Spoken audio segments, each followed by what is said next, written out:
श्री सद्गुरु महाराज की जय। श्री सद्गुरु महाराज की जय।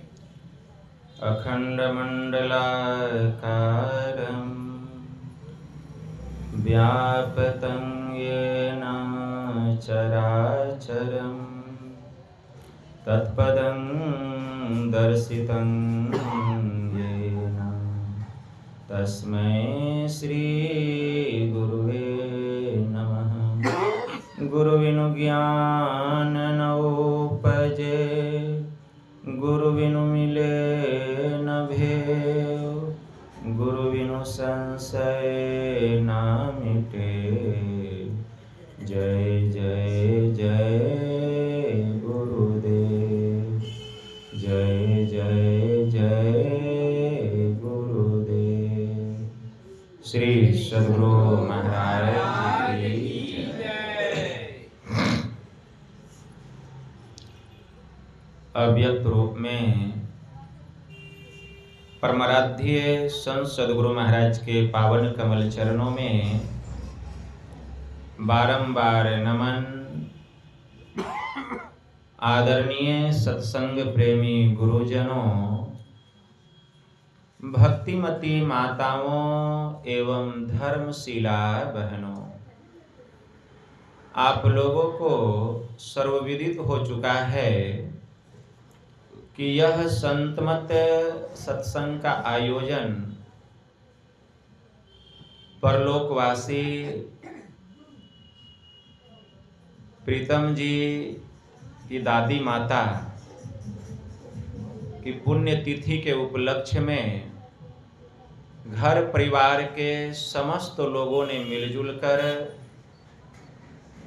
उस पुण्यात्मा के, उस जीवात्मा के परम कल्याण के लिए, सुख और शांति के लिए यह संत मत सत्संग का आयोजन किए हैं। बड़ी ही खुशी की बात है, सौभाग्य की बात है। सत्संग का लाभ सबको नहीं मिलता है। बड़े ही पुण्यात्मा होते हैं वे जीव जिनकी सद्गति के लिए, जिनके परम कल्याण के लिए उनके घर परिवार के समस्त लोग मिलजुल कर सत्संग करते हैं, क्योंकि वे पुण्यात्मा ऐसा संस्कार डाल करके गए हैं कि आज वही संस्कार जो है सभी परिवारों में फलीभूत हो रहा है और उनके नाम पर यह सत्संग हो रहा है। प्रत्येक माता पिता को ऐसा संस्कार अपने बाल बच्चों में डालना चाहिए। इस संतमत सत्संग के द्वारा ज्ञान योग युक्त एकमात्र ईश्वर भक्ति का संदेश दिया जाता है, उपदेश दिया जाता है।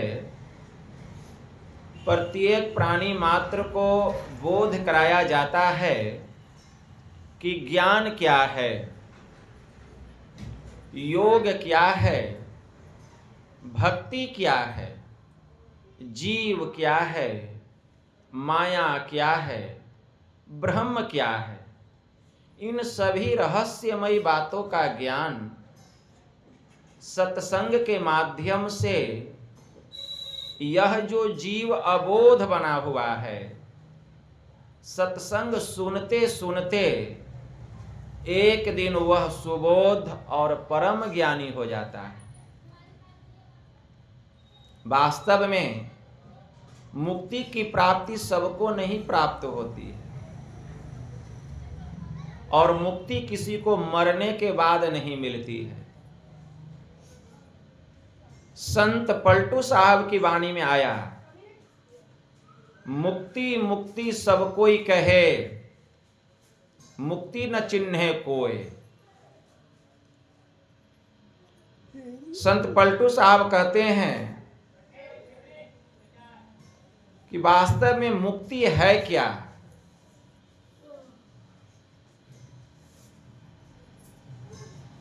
बार बार मां के गर्भ में जो आना जाना लगा हुआ है, उससे छुटकारा प्राप्त कर लेना, इसी का नाम है मुक्ति।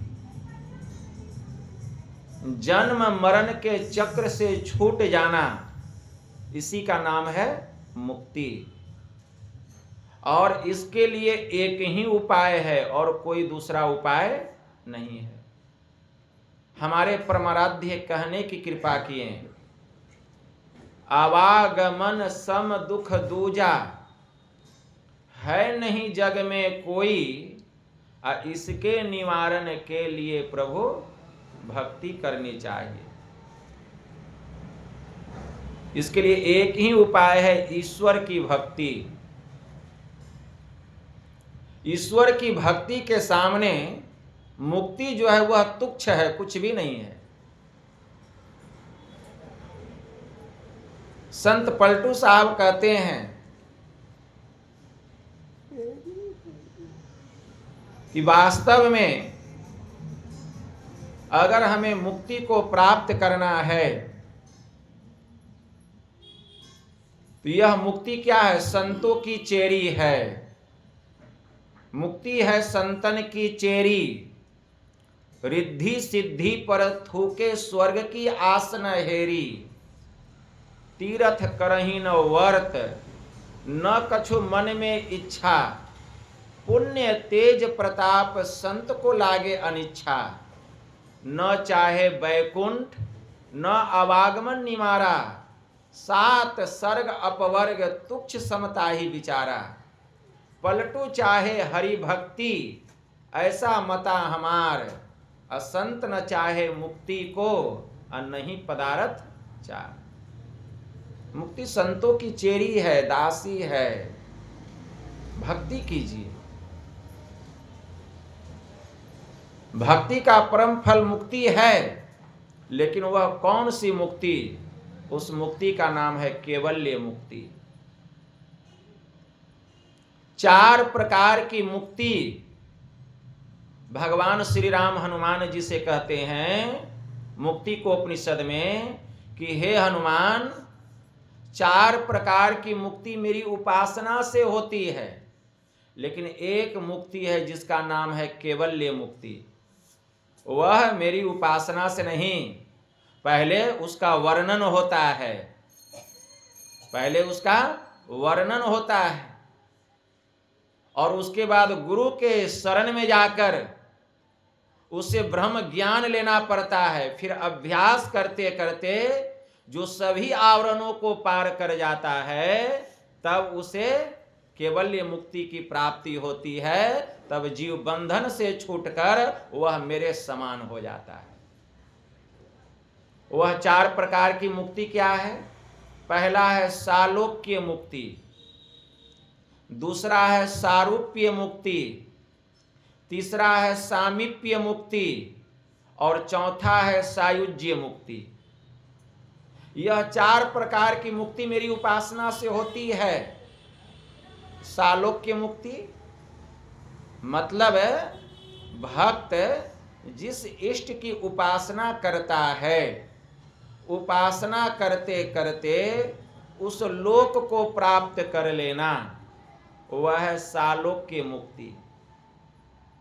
दूसरा सारूप्य मुक्ति, भक्त जिस इष्ट की उपासना करता है, उस इष्ट की उपासना करते करते उसी के समान रूप को प्राप्त कर लेना, मतलब शरीर छूटा और वह जा करके उस सिंहासन पर विराजमान हो गया। यह है सारूप्य मुक्ति, उन्हीं के जैसे रूप को प्राप्त कर लेना। देखिए, मैं बार बार कहता हूं, रूप अलग है और स्वरूप अलग है। सामीप्य मुक्ति, भक्त जिस इष्ट की उपासना करता है, उस इष्ट की उपासना करते करते उसकी समीपता प्राप्त कर लेना, उसके समीप हो जाना, एकदम नजदीक हो जाना, यह सामीप्य मुक्ति। और सायुज्य मुक्ति, भक्त जिस इष्ट की उपासना करता है उसके समान और कोई दूसरे रूप को धारण नहीं करना, उसमें ही जा करके उसी के समान हो जाना, यह सायुज्य मुक्ति। तो यह 4 प्रकार की मुक्ति मेरी उपासना से होती है। लेकिन 5वीं मुक्ति जो केवल्य मुक्ति है, उसका वर्णन होता है।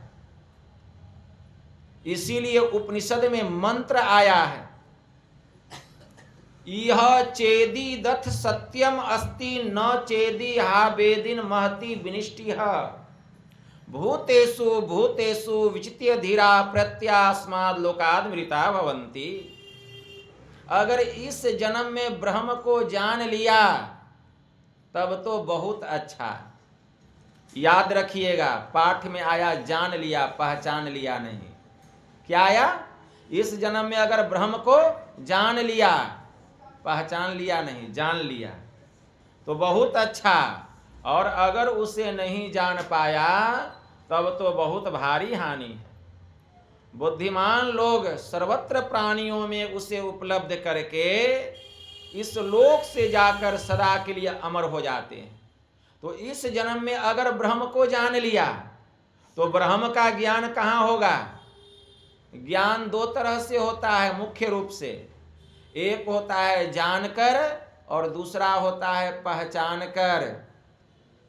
ऐसे तो ज्ञान को 4 भागों में बांटा गया है: श्रवण ज्ञान, मनन ज्ञान, निधि ध्यासन ज्ञान और अनुभव ज्ञान। लेकिन यहां जो बात आई, ज्ञान 2 प्रकार से होता है, एक जानकर, दूसरा पहचान कर। तो जानकर जो ज्ञान होता है वह इस सत्संग में होता है। ब्रह्म के संबंध में अगर जहां ब्रह्म के स्वरूप की चर्चा हो रही है, मुक्ति की चर्चा हो रही है, केवल्य परम पद की चर्चा हो रही है, तो समझिए वह केवल्य मुक्ति का वर्णन हो रहा है। अगर यह चर्चा जहां हो रही है तो समझ जाइए वहां सरस्वती नदी की धारा बह रही है और सरस्वती नदी में हम डुबकी लगा रहे हैं। तो सुन करके जो ज्ञान होता है ईश्वर के स्वरूप के संबंध में, वह जो सुने कि परमात्मा का स्वरूप ऐसा है, कैसा है, तो संत कबीर साहब ने कहा, जस कथिए तस होत नाही, जस है तैसा सोए, कहत सुनत सुख उपजे, अरु परमारथ होए। बिंद नाद से अगम अगोचर, 5 तत्व से न्यार, 3 गुणन से भिन्न है, पुरुष अलख अपार। नैना बनी अगोचरी, श्रवणम करनी सार, बोलन के सुख कारणे, कहिए सृजन हार। संपुट माही समाइया, सो साहब नहीं होए, सकल मार में रमी रहया, मेरा साहब सोए। रहे निराला मारते, सकल मार के माही, कबीर सेवे तासु को, दूजा कोई नाही। मेरा साहब एक तू, दूजा कहा न जाए, दूजा साहब जो कहूं, साहब खरा रिसाए। जाके मुंह माथा नहीं, नहीं रूपक रूप, पोहुप वास थे पतला, ऐसा तत् अनूप। तो यह ज्ञान कहाँ होता है? सुनकर सत्संग में, सत्संग में होता है। तो ब्रह्म के स्वरूप के संबंध में सुन करके जानना, अगर यह ज्ञान हो जाए तो इसको अधूरा ज्ञान कहा गया, अधूरा ज्ञान कहा गया। लेकिन सुन करके जो ज्ञान हुआ तो इसका संस्कार जीव के भीतर में पड़ गया। यह संस्कार जीव के भीतर में पड़ जाता है कि वह परमात्मा ऐसा है। हमने सुना सत्संग में कि परमात्मा ऐसा है। कैसा है? जस कथिए तस होत नाही। जैसा हम ईश्वर के संबंध में कहते हैं, वास्तव में वे वैसे नहीं हैं। जैसा हम ईश्वर के संबंध में कहते हैं, वास्तव में वे वैसे हैं नहीं, और जैसे वे हैं वैसा कहने में आने वाला नहीं है। अगर वह कहने में आ जाए, जैसा ब्रह्म का स्वरूप है, तब तो वह वाणी का विषय हो जाएगा, लेकिन ईश्वर वाणी का विषय नहीं है। यतो वाचो निवर्तन्ते अप्राप्य मनसा सह, मन वाक्य और वाणी जहां से वापस आ जाती है, इसकी पहुंच वहां तक नहीं है। इसलिए संत कबीर साहब कहते हैं जस कथिए तस होत नाही, जस है तैसा सोए, वह जैसा है वैसा ही है। तो कहत सुनत सुख उपजे, तो फिर संत महात्मा क्यों कहते हैं? जब जैसा संत महात्मा कहते हैं ब्रह्म के संबंध में, वे परमात्मा वैसे हैं नहीं, तो वे कहते क्यों हैं? तो संत कबीर साहब कहते कहत सुनत सुख उपजे, कि कहने में और सुनने में जीव को सुख मिलता है, और वो परमार्थ होए और परमार्थ होता है, अर्थात धर्म बढ़ता है। कहत सुनत मतलब जीव का झुकाव ब्रह्म की ओर होता है, संसार से जीव जो है उपराम होता है, विमुख होता है, और परमात्मा के सम्मुख होता है। तो कहने और सुनने में सुख मिलता है जीव। बिंद नाद से अगम अगोचर, वह परमात्मा बिंदु और नाद से भी परे है। बिंद नाद से अगम अगोचर, पांच तत्व से न्यार, पांचों तत्व से वह परे, तीन गुणन से भिन्न है, तीनों गुणों से वह रहित है, वह गुणातीत है। पुरुष अलख अपार, वह परमात्मा ऐसा है। तो वह जो परमात्मा ऐसा है, संत कबीर साहब कहते हैं, क्या कहते हैं? नैना बनी अगोचरी, सर्वनम करनी सार, बोलन के सुख कारणे अकहिए सृजनहार। नैना बनी अगोचरी, नयन और बैन के द्वारा काम चलने वाला नहीं है, वह तो अगोचर है, इंद्रियों के ज्ञान में वह आने वाला नहीं है, इंद्रियों के ज्ञान से रहित है। सर्वनम करनी सार, लेकिन हाँ वह जो सार शब्द है, वह जो ब्रह्मनाद है, जो उस सार शब्द की अनुभूति करेगा, वही सार शब्द इस जीवात्मा को उस परमात्मा से मिला देता है। और वह सार शब्द इस कान से सुनने में आने वाला नहीं है। गुरु महाराज की वाणी में आया, मीठी मुरली सुने सुरत के कान से, अरे हारे में ही बड़ा कोतूहल होए ध्वनिन के ध्यान से। उसके लिए सुरत का कान चाहिए, भीतर का कान खुलेगा, भीतर के कान से वह सुनने में आता है। इसीलिए संत कबीर साहब कहते हैं, संपुट माही समाइया, मेरा साहब वह नहीं है जो किसी वस्तु में जाके समा जाए या मां के पेट में जाकर के समा जाए, वह मेरा ईश्वर नहीं है। वह परमात्मा कैसा है? सकल मार में रमी रहया मेरा साहब सोए। वह तो सकल मार, वह समूचे विश्व और ब्रह्मांड को भर करके उससे बाहर कितना फैला हुआ है, उसका अनुमान नहीं लगाया जा सकता। वह सूक्ष्म से सूक्ष्म भी है और बड़ा से बड़ा भी है। वह आगे भी है, वह पीछे भी है, वह ऊपर भी है, वह नीचे भी है, वह दाएं भी है, वह बाएं भी है। संत कबीर साहब ने कहा, स्वरूप अखंडित व्यापी, चेतनस्य चेतन, ऊंचे नीचे आगे पीछे दाहिने बाएं अनन्य, बड़ते बड़ा छोटते छोटा, मीही ते सब लेखा, सबके मध्य निरंतर वह साईं, दृष्टि दृष्टि सो देखा, चाम चश्म सो नजरी न आवे, खोजू रूह के नैना, चुन चगुन वजुद न मानो, दे सुभा नमुना ऐना। जैसे ऐना सब दर्शावे, जो कुछ भेष बनावे, जो अनुमान करे साहब का, सो साहब दर्शावे। जाही रूह अल्लाह के भीतर, अते ही भीतर के ठाई, अरे रूप अरूप हमारी आस है। हम तो दुनों के साईं, चाहे वह हिंदू हो और चाहे मुसलमान हो, रूप भी मेरा है और अरूप भी हमारा है। परमात्मा अव्यक्त थे, उनकी मौज हुई, व्यक्त हो गए। रूप अरूप हमारी आस है, हम तो दुनों के साईं, जो कोई रूह आपनी देखा, सो परमारथ को पेखा। कहे कबीर स्वरूप हमारा साहब का दिल देखा। मतलब जो अपनी आत्मा को जानता है वह ब्रह्म को पहचानता है। इसीलिए अगर ब्रह्म को जानना है, उनके स्वरूप को जानना है, जब तक स्वरूप का ज्ञान नहीं होगा ज्ञान पूरा नहीं होगा। सुन करके जो ज्ञान होता है ब्रह्म के संबंध में यह अधूरा ज्ञान है, और पहचान करके जो ज्ञान होता है वह पूरा ज्ञान है, वह पूरा ज्ञान है। पहचान करके ज्ञान प्राप्त करना पड़ेगा, और इसके लिए पहले अपने स्वरूप को जानना पड़ेगा कि मेरा स्वरूप कैसा है। संत कबीर साहब ने कहा, तब हम ऐसे अब हम ऐसे, तब हम ऐसे अब हम ऐसे, यही जन्म का लाहा, जो जल में जल पैस न निकसे, ढूंढी फिरे मिले जुलाहा। पहले जैसे हम थे वैसे अभी भी हो जाए। पहले हम कैसे थे वैसे अभी हैं। पहले कैसे थे? पहले हम ब्रह्म थे, ठीक है ना। एक चौपाई है रामचरितमानस में, भूमि परत भा ढाबर पानी, अजनी जीवही माया लिपटानी।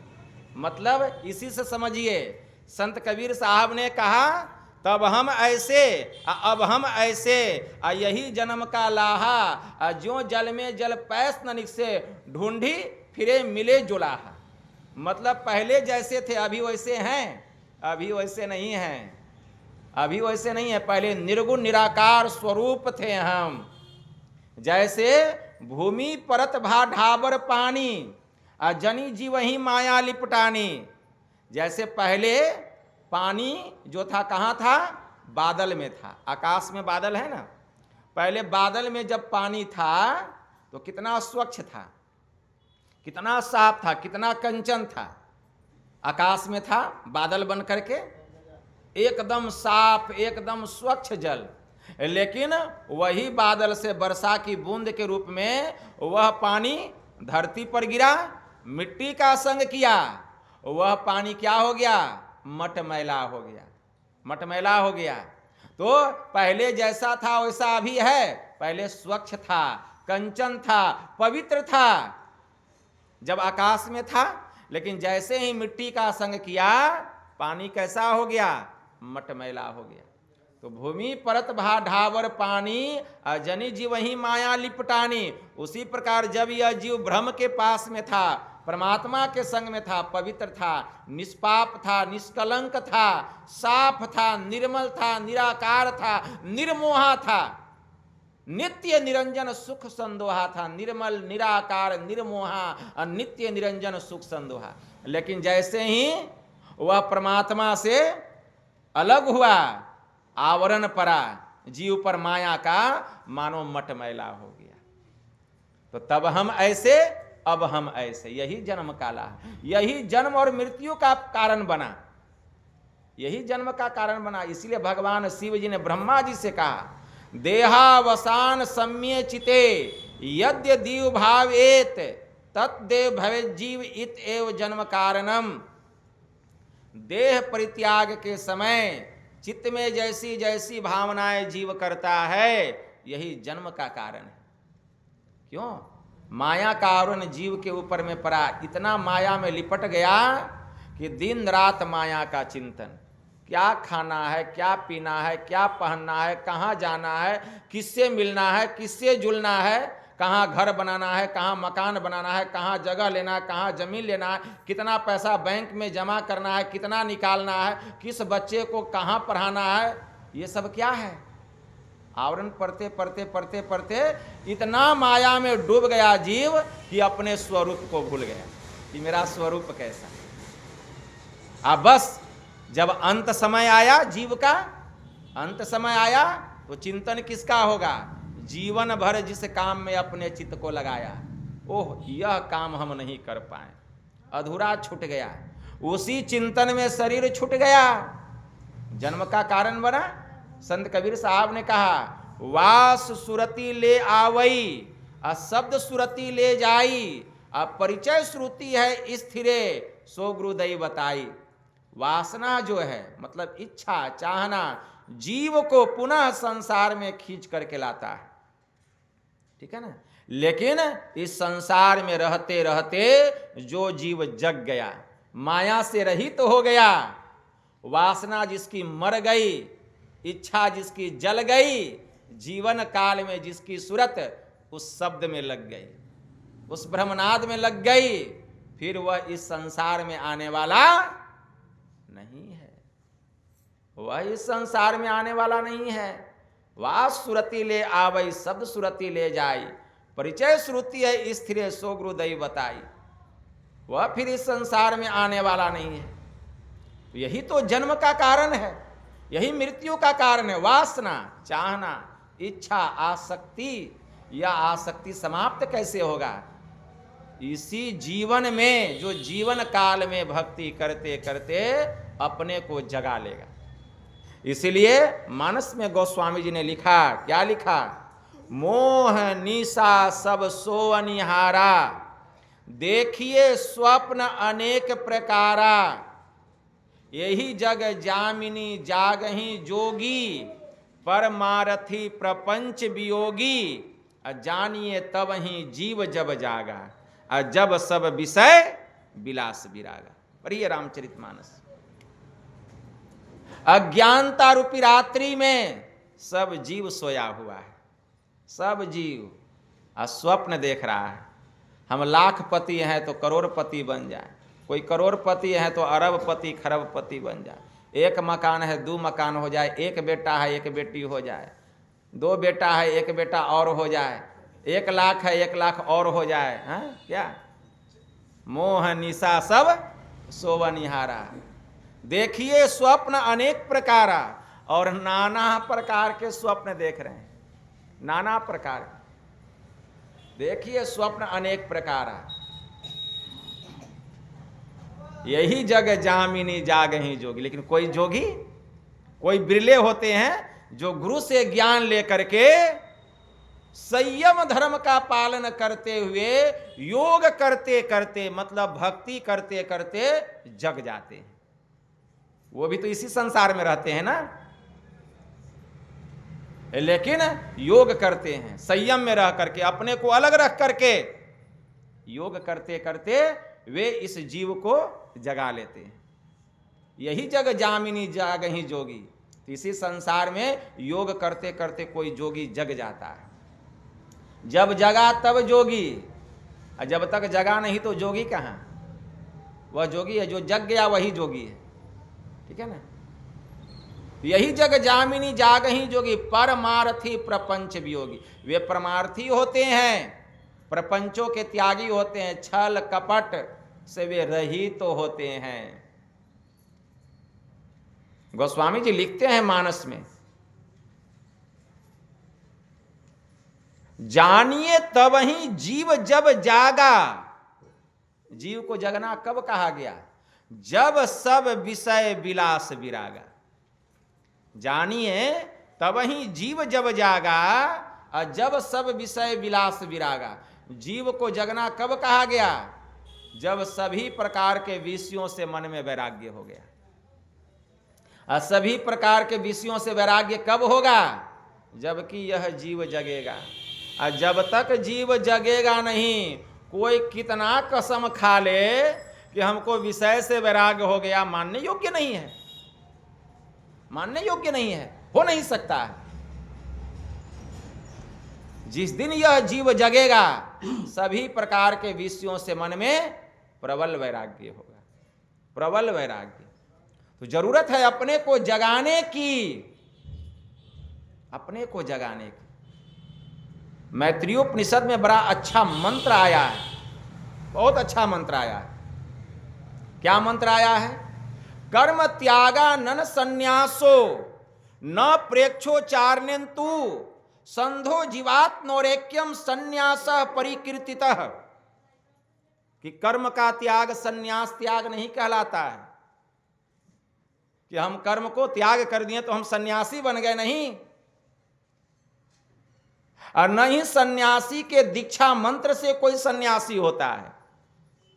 संध्याओं की उपासना में जीवात्मा और परमात्मा की एकता होना, यही असली सन्यास है।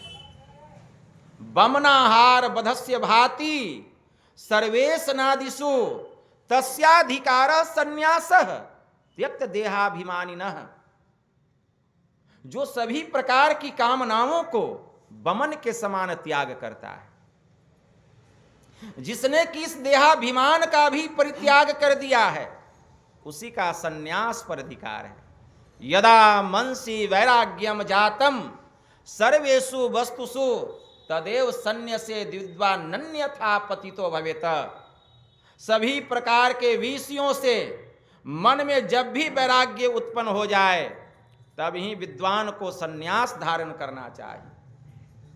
सभी प्रकार के विषयों से मन में जब भी वैराग्य उत्पन्न हो जाए, उपनिषद कहता है, मैत्रेय उपनिषद, यदा मनसि वैराग्यम जातम सर्वेषु वस्तुषु तदेव सन्न्यसेद विद्वान्यथा पतितो भवेत। कि सभी प्रकार के विषयों से मन में जब भी वैराग्य उत्पन्न हो जाए, तभी विद्वान को सन्यास धारण करना चाहिए। प्राकारांतर में अगर उसके पहले कोई सन्यास धारण कर भी लिया है, तो निश्चित एक दिन उसका पतन होगा। द्रव्यार्थम नन वस्त्रार्थम इह प्रतिष्ठार्थ में वा सन्न्यसे दुभय भ्रष्ट। मतलब अगर कोई द्रव्य के लिए, अर्थ के लिए, पद के लिए, प्रतिष्ठा के लिए अगर सन्यास धारण करता है, तो वह उभय संसार और परमार्थ दोनों से भ्रष्ट हो जाएगा। वह मुक्ति तो नाप्तुम अर्हति, वह मुक्ति को कभी प्राप्त नहीं कर सकता। मुक्ति की प्राप्ति होगी ही नहीं। इसलिए जरूरत है अपने को जगाने की। जिस दिन हम जगेंगे, देखिए, जानिए तब ही जीव जब जागा, और जब सब विषय विलास विरागा। जिस दिन यह जीव जगेगा, विषय ऐसे भागेगा जैसे जब सूर्य निकलता है तो अंधकार भाग जाता है। जब सूर्य निकलता है तो अंधकार को कहते हैं भागने के लिए। आप कोई अंधेरा में ही पड़ा रह के अंधकार भागेगा, और जैसे सूर्य निकलता है अंधकार भाग जाता है। उसी प्रकार जैसे जीव जगेगा, विषय रहेगा जी, विषय भाग जाएगा। इसीलिए संत राधा स्वामी जी महाराज की वाणी में आया, सखी क्यों देर लगाई, सखी क्यों देर लगाई, चटक चढ़ो नौ द्वार। इस नगरी में तिमिर समाना, इस नगरी में तिमिर समाना, भूल भरम हर बार। खोज करो अंतर उजियारी, छोड़ चलो नौ द्वार। सहस्त्र कमल चढ़ ऊपर धाव, भंवर गुफा सतलोक निहार। मतलब जब तक हम नौ द्वार में रहेंगे, विषय से छुट्टी मिलने वाला नहीं है, छुट्टी मिलने वाला नहीं है। सखी क्यों देर लगाई, चटक चढ़ो नौ द्वार। इस नगरी में तिमिर समाना, जब तक हम नौ द्वारों में रहेंगे, अंधकार में रहेंगे, कहां से जीव जगेगा।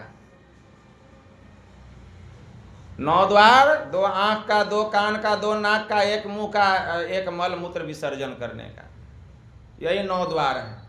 जब तक ये नौ द्वार में घूमते रहेंगे, अंधकार में रहेंगे, विषय से छुट्टी मिलने वाला नहीं है। कोई लाख कह दे, विश्वास करने योग्य नहीं है।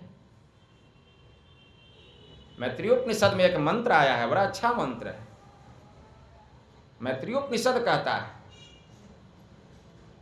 असंशयवताम मुक्तिः, असंशयवताम मुक्तिः संशयाविष्ट चेतसाम न मुक्तिर जन्म जन्मांतो तस्माद् विश्वास समाप्नुयात्। क्या हो गया।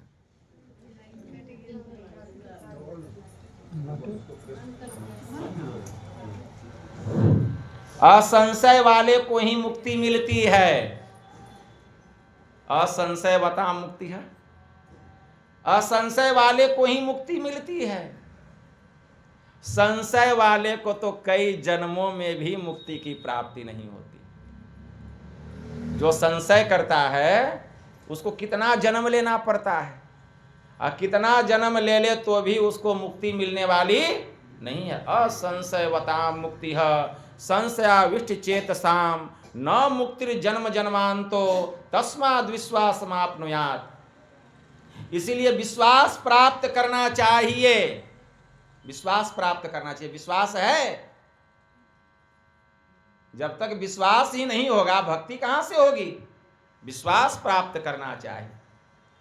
अगर एक पत्थर को कोई विश्वास करके पूजा करेगा तो भगवान प्रकट हो जाएंगे, लेकिन जीवन भर सोचते रहेगा कि पत्थर है तो पत्थर ही बना रहेगा। इसलिए विश्वास प्राप्त करना चाहिए। तो यहां क्या विश्वास प्राप्त करना है? यहां विश्वास प्राप्त करना है एकमेवाद्वितीयम। यहां विश्वास यही प्राप्त करना है। एकमेवाद्वितीयम यद गुरुर्वाक्य निश्चितम एतदे कांतिमित युक्तम न मठो न बनांतरम। यही विश्वास प्राप्त करना है। क्या नहीं समझे? वह परमात्मा एक है, वह अद्वितीय है, उसके जैसा कोई दूसरा है ही नहीं। ऐसा गुरु के महावाक्य पर जिसको विश्वास हो जाए तो एतदे कांतिमित युक्तम, तो उसे एक पवित्र स्थान पर आसन लगाकर उस प्रभु को पाने के लिए गुरु से ज्ञान लेकर अपने भीतर में ध्यान लगाना चाहिए। न मठो न बनांतरम। उसे मठ में और वन में जाने की कोई आवश्यकता ही नहीं है, कोई आवश्यकता नहीं। संत कबीर साहब ने कहा है नियरे सूझत नाही, है नियरे सूझत नाही, ल्यानत ऐसो जिंद तुलसी या संसार को भयो मोतिया बिन। वह परमात्मा जितना मेरे नजदीक है, दुनिया की कोई कीमती से कीमती वस्तु उतना मेरे समीप नहीं है। यह विश्वास प्राप्त करना चाहिए। क्यों? क्योंकि बिनु विश्वास भगति नहीं, ते ही बिनु द्रवहीन राम, राम कृपा बिनु सुख, जीवन लह विश्राम। गोस्वामी जी ने मानस में लिखा दोहा कि बिना विश्वास के भक्ति नहीं होता है। काग भुसुंडी जी महाराज ने पक्षीराज गरुड़ से कहा क्या? राम कृपा बिनु सुनु खगराई, जानी न जाई राम प्रभुताई, जाने बिनु न होई प्रतीति, बिनु प्रतीति होई नहीं प्रीति, प्रीति बिना नहीं भगति ढिढ़ाई, जिमी खगेश जल के चिकनाई। काग भुसुंडी जी महाराज पक्षीराज गरुड़ से कहते हैं कि राम कृपा बिनु सुनु खगराई। हे खगे सुन लो, जब तक राम जी की कृपा नहीं होगी, राम जी का बड़प्पन जानने में आने वाला नहीं है। जानी न जाए राम प्रभुताई, प्रभुताई मतलब बड़प्पन। जब तक राम जी की कृपा नहीं होगी, उनका बड़प्पन जानने में आने वाला नहीं है कि वे कैसे हैं। जाने बिनु न होई प्रतीति, जब तक हम किसी को जानेंगे नहीं, विश्वास कैसे होगा? बिनु प्रतीति होई नहीं प्रीति, बिना विश्वास का प्रेम नहीं होगा। अब प्रीति बिना नहीं भगति ढिढ़ाई, अब बिना प्रेम का भगति दृढ़ होने वाला नहीं है। जिमी खगेश जल के चिकनाई, जैसे चिकना वस्तु पर जल कितना भी आप गिराइए, सोचिए कि ठहर जाए, वह ठहरने वाला नहीं है। इसीलिए विश्वास प्राप्त करना चाहिए, इसमें संशय नहीं रखना चाहिए कि वह परमात्मा एक है, वह अद्वितीय है, उसके जैसा कोई दूसरा नहीं है। ऐसा गुरु के महावाक्य पर जिसको विश्वास हो जाए, उसे एक पवित्र स्थान पर आसन लगाकर उस प्रभु को अपने भीतर में पाने के लिए अभ्यास करना चाहिए। इसके लिए किसी मठ में और वन में जाने की कोई आवश्यकता नहीं है, और ध्यान लगाकर अपने को जगाना चाहिए। क्योंकि जब तक हम जगेंगे नहीं, उसका दर्शन कैसे करेंगे? हम सोए हुए हैं और कोई मेरे पास आ जाएगा तो हमको पता चलेगा जी कि कौन आया मेरे पास? हम सोए हुए हैं, कोई आ जाए और कहेगा बाबा हम गए थे आपके पास में, आपका दर्शन किए, आप दर्शन किए, हमको तो दर्शन ही नहीं हुआ, हम तो सोए हुए थे। उसी तरह पहले अपने को जगाइए, आप सोए हुए हैं, क्या तामझाम में लगे हुए हैं, फैशन में लगे हुए हैं, रंग बिरंग का साड़ी, रंग बिरंग का टोपी, रंग बिरंग का घर, रंग बिरंग का दुकान, रंग बिरंग, ये सब क्या है? सोए हुए हैं, नाना प्रकार का, माया पर माया, माया पर माया, खिलौना पर खिलौना। कहाँ से जगेंगे?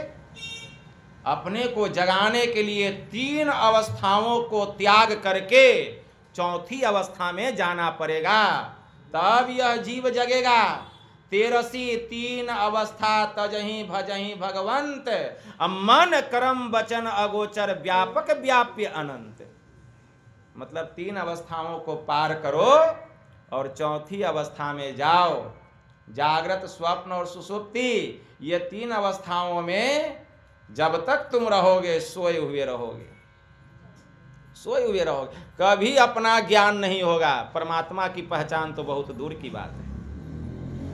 और इसी 3 अवस्थाओं में घूमते रहते हैं। स्वप्न देखे बाबा गुरु महाराज का दर्शन हुआ, स्वप्न देखें खजाना मिल गया। भगवान शिव जी क्या कहें? उमा निज अनुभव कहूं मैं अब अपना, असत्य हरि भजन और सब सपना। सत्य क्या है? परमात्मा की भक्ति, बाकी सब सपना। और सपना कभी अपना होता नहीं है, ठीक है। वो तो परमात्मा आपको जगाए कि तुमको हम इतना अच्छा स्वप्न दिए ताकि तुम अच्छा काम करो, लेकिन अच्छा स्वप्न देखें और काम करने लगे बुरा बुरा। स्वप्न देखे गुरु महाराज का तो गुरु महाराज का ध्यान कीजिए, सत्संग कीजिए, इसलिए तो परमात्मा अच्छा स्वप्न दिए, लेकिन देखें लेकिन वो काम करेंगे नहीं। मतलब परमात्मा कहें जगने के लिए कि बेटा तुम जगो, लेकिन हम कहें नहीं बाबा हम सोए रहेंगे, तो सुनाने से क्या होगा? अपने को जगाना पड़ेगा। भगवान शिव जी ने ब्रह्मोपनिषद में कहा, बड़ा सुंदर मंत्र आया, जाग्रते स्वप्ने तथा जीवो गच्छत्या गच्छते पुनः नेत्र अस्थम जागृत्रम विद्या कंठे स्वप्नम समाविशेत असुसुप्तम हृदय अस्थम अतुतुर्य मूर्धिन संस्थितम। भगवान शिव जी कहते हैं कि जागृत, स्वप्न और सुसुप्ति 3 अवस्थाओं में जीव प्रायः आता है और जाता है। प्रायः जगे हुए हैं तो जीव का वासा त्रिनेत्र में, शिव नेत्र में, स्वप्न में, कंठ में स्वप्न देख रहे हैं, चाहे कंगाल बन जाइए चाहे राजा बन जाइए। जगिएगा तो राजा है तो राजे रहिएगा, और कंगाल है तो कंगाले रहिएगा। कितनों स्वप्न देख लीजिए। और गहरी निद्रा में, हृदय में, तो 3 अवस्थाओं में ही जीव आता जाता रहता, घूमते रहते हैं। कहते हम ये कर लिए वो कर लिए, कुछ नहीं किए, सोए हुए हैं। कहते एक अवस्था और है, चौथी अवस्था, तुरीय अवस्था। तुरीय अवस्था में जीव का वासा होता है मूर्धन्य, मतलब मस्तक में, तब जीव जगता है। इसके लिए अभ्यास किया जाता है। कहाँ? मंदिर में जल चढ़ाएंगे, पीपल चढ़ाएंगे, फूल चढ़ाएंगे, पान चढ़ाएंगे, अक्षत धूप अगरबत्ती, जग जाएंगे, सुतले रह जाएंगे। तीर्थ नहाएंगे, केदारनाथ, बद्रीनाथ, हरिद्वार, अमरनाथ, जग जाएंगे। द्वारिका खूब तीर्थ कीजिए, जग जाइएगा, सोए रह जाइएगा। कहीं आने जाने की आवश्यकता नहीं है। अगर अपने को जगाना है तो क्या करना पड़ेगा? दृष्टि की दोनों धारों को एक करना पड़ेगा। दृष्टि के दोनों धारों को एक करना पड़ेगा। यह ब्रह्म विद्या है। अपने को जगाने के लिए अभ्यास करना पड़ेगा। इसके लिए मन को रोकना पड़ेगा। मन की गति जो तेज है, चंचल है, यह मन कभी इधर कभी उधर छट पट उठ बैठ, इस मन को स्थिर करना पड़ेगा। इसके लिए दृष्टि को स्थिर करना पड़ेगा। इसके लिए अभ्यास करना पड़ेगा। भगवान महायोगेश्वर श्री कृष्ण से अर्जुन ने कहा कि हे प्रभु, यह मन बड़ा चंचल है। चंचलम ही मनः कृष्णा परमाथि बल्लव डढ़िरम तस्याहम निग्रहम मन्ये वायोरिव सुदुष्करम। कि हे केशव, यह मन बड़ा चंचल है, प्रभु यह मनुष्य को मथ डालता है, जैसे दही को मथते हैं, मथ देता है। प्रभु यह मनुष्य को मथ देता है, क्या नहीं कराता है। जहां नहीं जाने का वहीं चला जाता है, जो नहीं करने का वही कराता है। प्रभु यह मन ऐसा है जैसे हवा को मुट्ठी में कैद करना बहुत ही कठिन है, उसी तरह इस मन को बस में करना बड़ा दुष्कर है। भगवान महायोगेश्वर श्री कृष्ण ने अर्जुन का समर्थन देते हुए कहा असंशयवताम।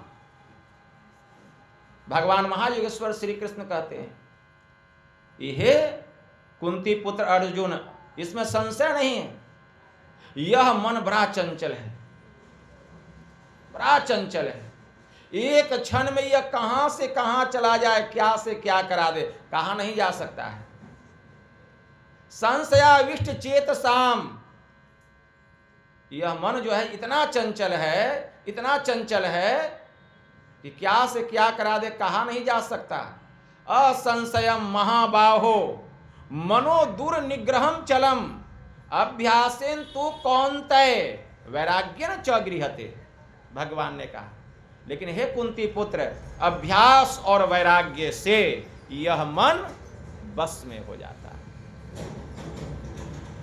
अभ्यास और वैराग्य से यह मन वश में हो जाता है। मन को वश में करने का एक ही उपाय है, अभ्यास और वैराग्य। तो वैराग्य कैसे होगा? पहले क्या आया? वैराग्य आया कि अभ्यास आया? पहले आया अभ्यास और तब आया वैराग्य। कि अभ्यास और वैराग्य से यह मन वश में होता है, इसके लिए अभ्यास करेंगे तब वैराग्य होगा। किसका अभ्यास करेंगे? किसका अभ्यास करेंगे कि मन में वैराग्य उत्पन्न हो जाए? इसका जवाब भगवान श्री राम हनुमान जी को देते हैं। एक तत्वाढिराभ्यासा ध्यावन विजितम मनः, कि हे हनुमान, जब तक यह मन पूर्ण रूपेण वश में न हो जाए तुम एक तत्व का अभ्यास करो। एक तत्वाढिराभ्यासा ध्यावन विजितम मनः, कि जब तक यह मन पूर्ण रूपेण वश में न हो जाए तुम एक तत्व का अभ्यास करो। वह एक तत्व क्या है? बहुत लोग मानस जप करते हैं, सोचते हैं मन वश में हो जाएगा, कभी नहीं होगा। क्योंकि जिस मंत्र का हम जप करते हैं उसमें एक अक्षर नहीं है, कितने अक्षर हैं। वह एक तत्व हो नहीं सकता। कोई सोचे कि हम मानस ध्यान करेंगे मन वश में हो जाएगा, हो नहीं सकता। वह भी एक तत्व नहीं है। जिस इष्ट के रूप का हम ध्यान करते हैं उसमें बहुत अंग प्रत्यंग है। वह एक तत्व क्या है? जिसका बांट नहीं किया जा सकता, जिसका भाग नहीं किया जा सकता, वह है तेजस बिंदु, परम बिंदु। तेजस बिंदु परम ध्यानम अविश्वात्म हृदय संस्थितम। योग हृदय में तेजस बिंदु को प्रकट करने के लिए जो ध्यान करता है वही एक तत्व है।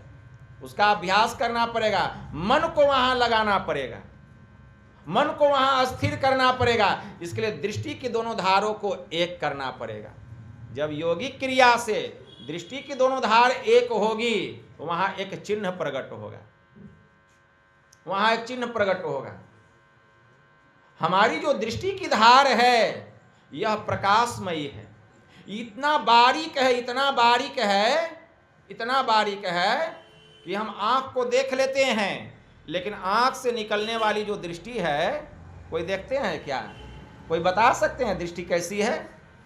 वास्तव में दृष्टि आंख को नहीं कहते हैं। आंख में जो देखने की ताकत है, आंख में जो देखने की शक्ति है, उसी को दृष्टि या नजर कहा गया। यह इतनी ताकतवर चीज है दृष्टि कि इसने मिसाइल को, इसने साइंस को प्रकट किया। बिंदु, बिंदु उसको कहा गया जिसका स्थान है लेकिन परिमाण नहीं है। स्थान है, लंबाई, चौड़ाई, ऊंचाई, गहराई उसमें कुछ नहीं है। दो रेखाओं का मिलन स्थान एक बिंदु कहलाता है। जहां दो रेखाएं जाकर के आपस में मिलती है उसी को बिंदु कहते हैं। रेखा किसे कहते हैं? जिसमें केवल लंबाई हो, चौड़ाई, मोटाई, गहराई कुछ नहीं हो। बाहर में वैसा रेखा बन ही नहीं सकता है। वह रेखा क्या है? हमारी दृष्टि की धार। इसमें केवल लंबाई है। कितनी लंबाई है? सूर्य को देख लेते हैं, कितनी लंबाई है? इतना लंबा कोई रेखा खींच सकता है क्या?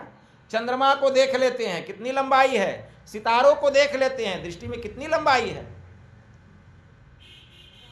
अगर यही दृष्टि की दोनों धार को योगिक क्रिया के द्वारा अगर बंद नेत्रों से देखा जाए, मंत्र आया है तीसरो मूर्त्या अमा प्रतिपद पूर्णिमा चेती निमिलित दर्शनम मां दृष्टि अर्धोन्मिलितम प्रतिपद सर्वोन्मिलिनम पूर्णिमा भवति तल्लक्ष्यम नासाग्रम तद्भ्यासान मनः स्थैर्यम ततुर्वायुरस्थैर्यम। इसके लिए 3 प्रकार की दृष्टि बतलाई गई, अमा दृष्टि, प्रतिपदा दृष्टि और पूर्णिमा दृष्टि। पूरी आंख खोल करके देखना यह पूर्णिमा दृष्टि है, आधी आंख बंद करके आधी आंख खोल करके देखना प्रतिपदा दृष्टि है, और पूरी आंख बंद करके देखना अमा दृष्टि है। तो इसके लिए दोनों आंखों को बंद करके और दृष्टि को फेरना पड़ेगा, मतलब अपने भीतर में गुरु निर्दिष्ट स्थान पर दृष्टि की दोनों धारों को एक करना पड़ेगा। इसके लिए मन को वहां लगाना पड़ेगा। जो इसका अभ्यास करेगा, यही है अभ्यास करना, जो इसका अभ्यास करेगा उसी के मन में वैराग्य आएगा, यही है अभ्यास करना। भगवान ने कहा कि अभ्यास और वैराग्य से यह मन बस में हो जाता है। जो इसका अभ्यास करता है, जो यह विद्या जानता है पता यह विद्या। बड़े बड़े अभी महामंडलेश्वर बैठे हुए हैं डिबेट पर, बड़ा बड़ा कथा हो रहा है, लोग उसके पीछे जो है नाच रहे हैं, झूम रहे हैं, है यह विद्या पता? नहीं पता है। हमारे गुरु महाराज ने यह विद्या बतलाया, लाया हूं तूफान से किश्ती निकाल के, इस ज्ञान को रखना मेरे बच्चों संभाल के। कैसा विद्या है? जो इसका अभ्यास करता है, अभ्यास करते करते गुरु महाराज कहते हैं क्या अभ्यास? दृष्टि योग का अभ्यास। क्या अभ्यास? दृष्टि योग का अभ्यास। और गुरु महाराज लिख दिए दृष्टि योग अभ्यास। ध्यान से सुनिए, चूंचा मत कीजिए, आप लोग बैठे रहिए। दृष्टि योग अभ्यास अति ही करत कंपनी सहज ही छूटे, प्रौर होवे सूरत तिल दरवाजा टूटे, नजर की जोर से अरे हारे में ही लगे टकटकी खूब जोर बर जोर से। गुरु महाराज की वाणी में आया, लगे टकटकी खूब जोर बर जोर से, टकटकी लग जाएगी। साधन में पगी जाए अति ही गंभीर हो, या तन शुद्धि नहीं रहे धीर बलबीर सो, सांझ भोर दिवस रहन कछु जानत नाही, अरे हारे में ही बाहर जरवत रहे माही चेतन से। जब दृष्टि की दोनों धार मिलेगी अंधकार का पर्दा फटेगा, अंधकार का पर्दा फटेगा। ऐन महल पट बंद के चलो सुखमन घाटी हो, दृष्टि डोरी स्थिर रहे तब तम बिचही से फाटी हो। तब वह तेजस बिंदु, वह ज्योतिर्मय बिंदु कहाँ? तो मंत्र आया ना, तेजस बिंदु परम ध्यानम विश्वात्म हृदय संस्थितम।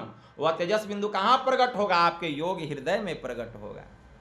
गुरु महाराज ने कहा योग हृदय में वासना तन वास है तो क्या, सत्य सरल युक्ति पासना और पास है तो क्या, सदगुरु कृपा की आसना और आस है तो क्या, करता जो नित अभ्यास न विश्वास है तो क्या।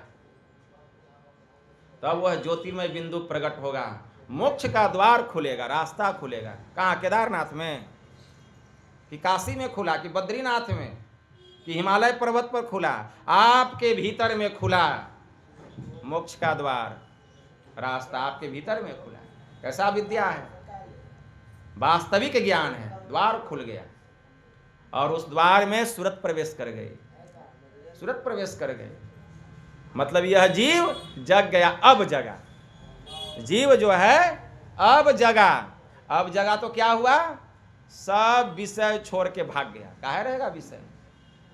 जीव जग गया ना।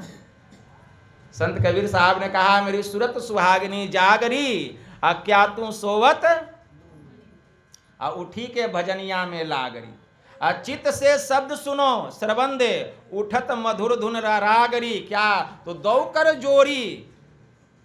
जोरी शीश चरणन दे, तब भक्ति अचल भर मांगरी। जब जीव जगेगा तब ना भक्ति का वरदान मांगेगा। दृष्टि की दोनों धार मिली, दोनों किरण जुट के एक बिंदु प्रकट हुआ, भक्ति का वरदान मांगिए। भक्ति के द्वार में प्रवेश कीजिए, सामने भक्ति का द्वार है। जीव जो है घुस गया, सूरत घुस गया भक्ति के द्वार में। भक्ति अचल बर मांगरी, कहे कबीर सुनो भाई साधो, जगत पीठ दे भागरी। अब पहले पीठ था ब्रह्म की ओर, अब मुंह था संसार की ओर। अब पीठ हो गया संसार की ओर, अब मुंह हो गया ब्रह्म की ओर। विषय रहा? विषय नहीं रहा। अब जीव जग गया और अब तो वहां अमृत की वर्षा होने लगी। क्या होने लगी? अमृत की वर्षा। आप सुनते रहिए, अमृत का पान करते रहिए। गगन मंडल में औंधा कुआं, तहां अमिका वासा, असगुरा होई सो भर भर पिया, निगुरा जाए प्यासा। आप अमृत पी रहे हैं, सब प्यासा है और आप पी रहे हैं। आपने वैसा प्रयत्न किया, वैसा अभ्यास किया, परिश्रम किया, वैसा तप किया, वैसा साधन किया, तो आप पी रहे हैं। और जो असंशय में रहा, वह संशय में जो रहा वह प्यासा है, वही अमृत का पान करता है। और फिर जैसे प्रकाश मंडल में गए, शब्द की झरना बहने लग गए। बजत विविध विधि अनहद सोरा, शब्द की वर्षा हो गई। जैसे शब्द में सूरत लगी, यह मन काबू में हो गया। मकरंदम पिबन भिंगो नन्ना अपेक्षते यथा, नादा सक्तम सदाचितम विषयम नहि कांक्षति, बद्ध सुनाद गंधेन सदैव त्यक्त देहाभिमानिना। जैसे ही यह जीव उसमें प्रवेश किया, क्या हुआ? नाना प्रकार के शब्द की वर्षा होने लगे। मकरंदम पिबन भृंगो गंधा नन्ना अपेक्षते यथा, नादा सक्तम सदाचितम विषयम नहि कांक्षति, बद्ध सुनाद गंधेन सद्य संत्यक चापल। जैसे भंवरा फूलों की रस को लेता हुआ, फूलों की रस को लेता हुआ उसकी सुगंधी की चाहना नहीं करता, उसी प्रकार जिसका चित्त उस भीतर के नाद में लग गया है, फिर संसार के विषयों की वह चाहना नहीं करता, क्योंकि वह अपने चंचल प्रवृत्ति को त्याग चुका है। और भीतर के नाद के मिठास के यह जीव, यह मन वशीभूत हो गया, बस में हो गया। मन बस में हो गया। क्यों विषय की चाहना करेगा? मनोमत गजेंद्रस्य विश्व ध्यान चारिणः, नियमान समर्थो अयंग नीनांदो निशितांकुश। यह मन जो है क्या है? मदमस्त हाथी है, गजराज है। जैसे हाथी कदली वन में जाता है, पेड़ पौधों को तोड़ता है, मरोड़ता है, महावत आता है, अंकुश लगाता है, हाथी 4 कदम पीछे हटता है, पूर्ण रूपेण वश में हो जाता है। उसी प्रकार हमारा मन गजराज है, यह विषय रूपी वाटिका में विचरण कर रहा है। जैसे ही इस मन को जब मोक्ष के द्वार में, जब वो सूक्ष्म द्वार में प्रवेश करता है, प्रकाश मंडल में जाता है, तो इस मन को भीतर में नाद का अवलंब मिलता है, तो हमारा मन पूर्ण रूपेण बस में हो जाता है। तो मन को बस में करने का यही एक साधन है, और कोई दूसरा साधन, दूसरा तीसरा चौथा पांचवा कोई उपाय नहीं। तब देखिए मन नहीं लगेगा। मन का मजाल है, मन मेरा है, हम मन के नहीं हैं। अब मन भीतर ही भीतर चलेगा सूरत के साथ में। फिर एक समय ऐसा आएगा कि मन की भी गति समाप्त। एक अवस्था आएगी, मन बुद्धि चित अहंकार की त्रिकुटी लग दौड़, कह दरिया इनके परे रंकार की ठौर। यह बहुत आगे की बात है, तो यही थोड़ा सा मैं आप लोगों की सेवा में कहा। इसके आगे मैं नहीं बढ़ना चाहता हूँ। बस इतना ही कहकर गुरु महाराज के श्री चरणों में प्रेम पुष्प समर्पित करते हुए मैं अपनी वाणी को यहीं विराम देता हूँ, क्योंकि समय भी जवाब देने लगा। हमारे प्रीतम जी, उनके घर परिवार के समस्त लोगों ने मिलजुल कर अपनी दादी माता के पुण्यतिथि के उपलक्ष्य में उस दिवंगत आत्मा के परम कल्याण के लिए, सुख और शांति के लिए यह सत्संग का आयोजन किए। मैं गुरु महाराज से प्रार्थना करता हूँ कि हे परमपिता परमात्मा, ऐसे पुण्यात्मा को आप सदगति प्रदान करें और पुनः मनुष्य का शरीर दें कि जहाँ से उसकी भक्ति छुटी हुई है वहाँ से वह अपनी भक्ति प्रारंभ करे। श्री सद्गुरु महाराज की जय। चलिए।